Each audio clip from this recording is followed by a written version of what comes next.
Hello friends, we're happy to introduce another War Thunder update, the final one for this year, Winged Lions. This time it brings an entire new tech tree for the Israeli vehicles. You can also expect improved visual effects and, of course, a whole batch of new machines, but first things first.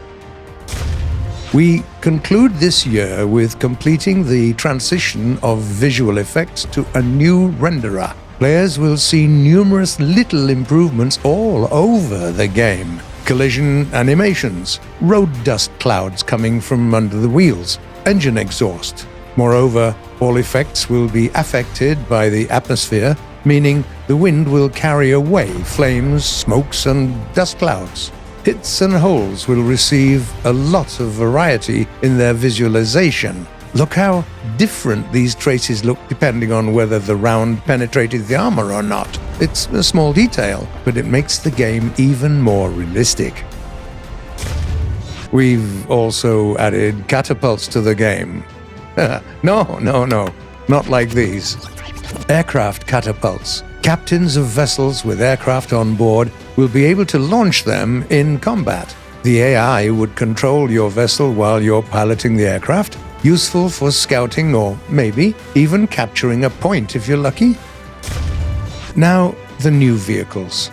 The Israeli aircraft tree starts at rank 4, which makes sense if you remember that the country was only formed in 1948. And here are the first Israeli tanks. The ground tech tree is pioneered by two premium machines, the Merkava Mark II MBT, the 60-ton calling card of the Israeli army, and the M51, a modification of the American Sherman with a 105mm gun. The famous Mirage line receives 3 new modifications at once. The Nesher is a multi-role fighter-bomber recreated by Israel according to gathered intel. It can carry a wide range of bombs and a couple of guided missiles. The Kefir C7 is the Mirage 3 with Israeli avionics, an improved engine, and an impressive high-precision arsenal including bombs, rockets, and air-to-air guided missiles. The Mirage 5F is the modernized version of the Mirage 3E. It's armed with 30mm cannons, rockets, freefall bombs, Matra air-to-air and Nord air-to-service missiles. The F-105 Thunder Chief is another new competitor. It's an American fighter bomber with a rich choice of weaponry, bombs with calibers between 500 and 3,000 pounds, Mighty Mouse rockets, and 2 types of bullpup missiles. On top of that, it can carry up to 4 AIM-9E missiles for air targets. The Japanese ground forces are happy to introduce the Type 10 main battle tank. It has a 1,200 horsepower engine that can accelerate the machine to an impressive speed of 70 kph. It has 120mm gun and has an autoloader that can shoot up to 15 rounds a minute.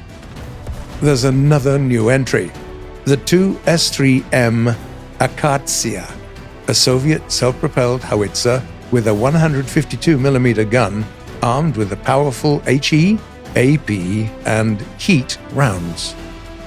The Swedish tech tree receives the Bandkanon 1, a fearsome tank destroyer with a furious rate of fire.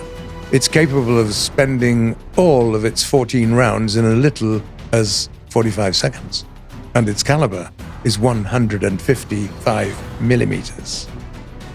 Meanwhile, the German battlecruiser Scharnhorst looks like an adult supervising kids on the playground here. Its decks house 3 turrets with triple 283mm guns and numerous anti-air defenses, while the vessel's hull is protected by an armored belt with a thickness of 350mm. The Winged Lions update brings many more vehicles than we've just listed, of course. Each and every nation will receive some form of reinforcement. For Soviet pilots, for instance, should get ready to fly the MiG-27K fighter with a thermal sight. while the French tankers need to prepare for the Leclerc S-21, a modern MBT. As usual, the full changelog is available on our official website. Please subscribe to our channel, research new vehicles, test the catapults. No, not like these, like this, and share your thoughts in the comments. Good luck.